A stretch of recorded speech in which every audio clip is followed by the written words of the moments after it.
भारतीय वायुसेना के हल्के लड़ाकू विमान तेजस के हालिया दुर्घटना पर चर्चा करते हुए यह स्पष्ट है कि इस घटना का मुख्य कारण डिजाइन में कोई खामी नहीं, बल्कि रखरखाव में कुछ चूक थी।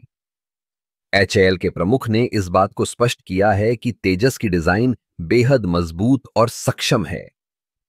जब हम तेजस की बात करते हैं तो यह एक ऐसा विमान है जो भारतीय वायुसेना की आवश्यकताओं को ध्यान में रखकर बनाया गया है। इसकी गति, मैन्यूवरेबिलिटी और तकनीकी विशेषताएं इसे एक अद्वितीय लड़ाकू विमान बनाती हैं। लेकिन किसी भी विमान की सुरक्षा और प्रदर्शन का एक बड़ा हिस्सा उसके रखरखाव पर निर्भर करता है। दुर्घटना के बाद एचएएल ने अपनी जांच में पाया कि रखरखाव में कुछ प्रक्रियाओं का पालन सही तरीके से नहीं किया गया था। यह एक गंभीर मुद्दा है, क्योंकि यदि रखरखाव में लापरवाही होती है तो इससे विमान की कार्यक्षमता पर असर पड़ सकता है। भारतीय वायुसेना के पास तेजस जैसे विमानों की एक पूरी श्रृंखला है और इनका रखरखाव करना एक चुनौतीपूर्ण कार्य है। तकनीकी दृष्टि से तेजस में कई उन्नत विशेषताएं हैं, जैसे कि इसकी रडार प्रणाली और हथियार प्रणाली, जो इसे एक आधुनिक लड़ाकू विमान बनाती हैं।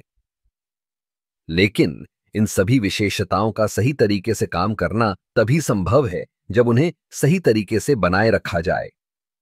इस दुर्घटना ने हमें यह सिखाया है कि तकनीकी उत्कृष्टता के साथ साथ मानव संसाधनों की दक्षता भी उतनी ही महत्वपूर्ण है। रखरखाव की प्रक्रियाओं को और अधिक सख्त और प्रभावी बनाने की आवश्यकता है। हमारी वायुसेना के पायलटों की सुरक्षा सर्वोपरि है। इसलिए यह आवश्यक है कि हम न केवल विमानों की डिजाइन पर ध्यान दें, बल्कि उनके रखरखाव के सभी पहलुओं को भी गंभीरता से लें। आगे बढ़ते हुए हमें यह सुनिश्चित करना होगा कि ऐसी घटनाएं भविष्य में न हों।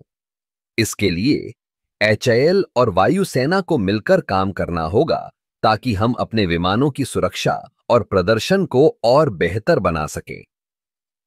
तेजस की सफलता केवल इसके डिजाइन पर निर्भर नहीं करती, बल्कि इसके रखरखाव और संचालन पर भी निर्भर करती है। इसलिए हमें एक मजबूत और प्रभावी रखरखाव प्रणाली विकसित करनी होगी, जो न केवल तकनीकी दृष्टि से सक्षम हो, बल्कि मानव संसाधनों की दक्षता को भी बढ़ाए।